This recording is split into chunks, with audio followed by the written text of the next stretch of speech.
बेयो जोबोद गोजोननायजों फोरमायनाय जाबाय जे जोङो बैसागु बोथोर हिसाबै दाखालि बैसागु बरायनायनि हाबाफारिखौबो जों ज' लादोंमोन आरो बैसागु बिदायखौबो खालामनो होननानै दिनै आं गावनि निजे न'आवनो जोंनि गासै दतमा समस्थियाव गोलैनाय गामिनि गोराफोरजों लोगोसे प्राइमारि कमिटि आरो जोंनि आगोलनि स्पेसियेलि गोजाम जेसेबां वार्कारफोर दङ दैदेनगिरिफोर दङ मावग्रा गासै मावथिफोरखौ लाफानानै बैसागु बिदायनि नामाव एडभान्स जोङो बोथिसे ओंखाम जालायदिनि होननानै लेंहरनाय जादों आरो बावहाय गमामायै जोंनि रायजो राजा जोंनि मावथि आरो सानसुमै बिथांमोनहा संगठननि प्राइमारिनि ब्लकनि दैदेनगिरि बिथांमोनहा बाव फैनानै गोसोखौ उत्साह खालामदों जे बैसागु बिदायखौ माने बे रोखोम खालामनाया जोबोद मोजां जादों बेखौ बुंदों।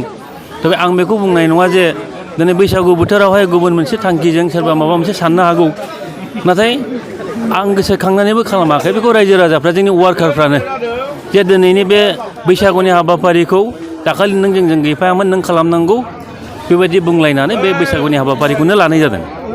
दा बे हिसाबै रायजो राजाफोरनि खावलायनाय मावथिफोरनि खावलायनाय बेखौ गासै लाजोबनानै बैसागु बोथोराव बयनिबो गाहाम हामलायनायजों लोगोसे जोङो जाहाथे जेब्लाबो कर्मि हिसाबै UPPLआवनो थानानै जों खामानि मावलांबाय थानायनि मोनसे थुलुंगाखौ जोङो मोननो हायो एनकारेजमेन्टखौ जों मोननो हायो।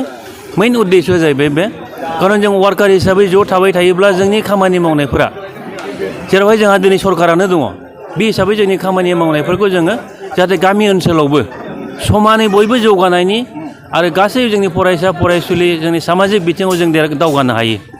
दिनै प्रमद बर' बिथांनि दैदेननायाव जोङो गोबांथार हाबा मावनो हाबाय आरो बेखौ लानानै रायजो राजा दिनै खुब सन्तुष्ट जानानै दङ गोजोननानै दङ।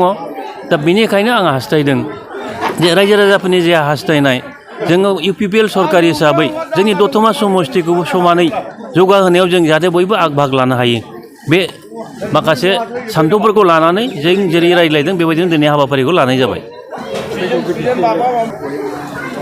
बिसायख'थिनि बाथ्राखौ दिनै बैसागुनि समाव बुङाब्लाबो जागौमोन अब्लाबो आं फंनैसो बेखौनो बुंगोन खारन दिनैनि बे परिबेसा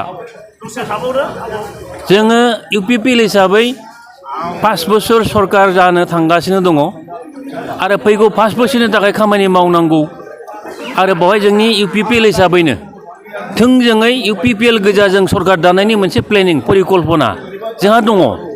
बिनि थाखायनो प्रत्येकता समस्थियाव जोङो गोग्गो आरो गोरों आरो साहस थानाय जोंनि BTCखौ दैदेननो हानाय समाजखौ दैदेननो हानाय आरो जोंनि गासै फरायसा फरायसुलि जोंनि गथ' गथायफोरनि इयुनखौ नायनानै समानै बयनिबो न'खरखौ जौगाहोनायनि बे मोनसे बिथिङाव जोङो UPPL हिसाबै जाहाथे जयैनो फैगौ समावबो जों सरकार दानो हायो बिनि थाखाय साखाफारा जादों। बावहाय जोङो रावबो रायजो राजाफोरखौ गोरिब दुखि होननानै जाम्बा जाम्बि होननानै जोङो रावखौबो नासयाखै। बयनिबो गेजेराव UPPLआ बयनिख्रुइबो आफनसिन आरो बयनिख्रुइबो माने अनसायजानाय पार्टि हिसाबै UPPLनि दैदेनगिरिफ्रा रायजो राजाफोरजों अनसायजानाय दैदेनगिरि हिसाबै जाहाथे समाजाव एस्टाब्लिश जायो बे थांखिजों जों दिनैहाय एकट्रा जादों जोंनि न'खरावनो आंनि न'खरावनो आरो बेवहाय बिसि फिसानि मदद आंहा दङ बिथांमोननि मददजों आङो दिनैहाय न'खराव बे हाबाफारिखौ लानाय जादों। खुलुमबाय रायजो राजा बे चेनेलनि जेरै जाय बिथांमोनहा नायनानै दङ बिथांमोननिसिम आंनि गोसो गोरबोनिफ्राय बरायग्रोनाय लाबाय। आंनि मुङा रिफिसर ब्रह्म।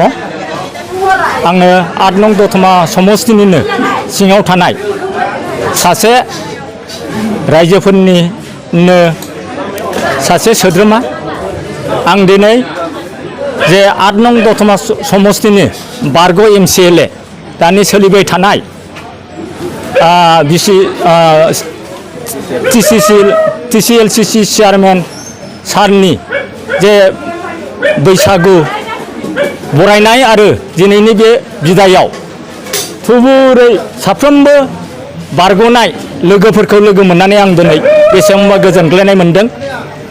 बेबादिनो फैगौ बिसानावबो समग्र रायजो राजानि हेफाजाब आरो मदद मोनगोन आं बे मिजिंथिदों।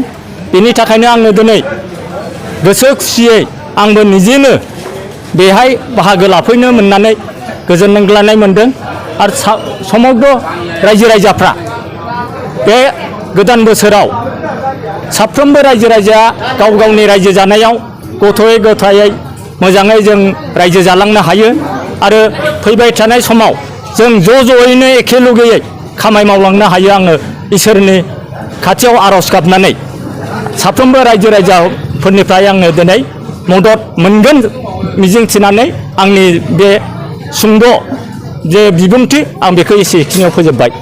बिसायख'थिनि थाखाय UPPILआथ' गोख्रोङै बिसायख'थियाव गसंनो थाखाय जोंहा प्रस्तुतखा, बेवहाय खुनु गोनो गोथो गैया। एलायन्स गभर्नमेन्ट जाब्लाबो दा खोनाबाय थानाय समाव बिथांमोनहाबो आलदायै गेलेगोन होनदों, नाथाय गेलेयोब्लाबो जोङो UPPIL जानानै जोङो साखाफारा जाखाबाय, बेवहाय गोनो गोथो गैया। रायजो राजानि जोङो मदद मोनगोन, रायजो राजानि जों उन्नतिनि खामानि मावगोन, बेखौनो आं मिजिंथि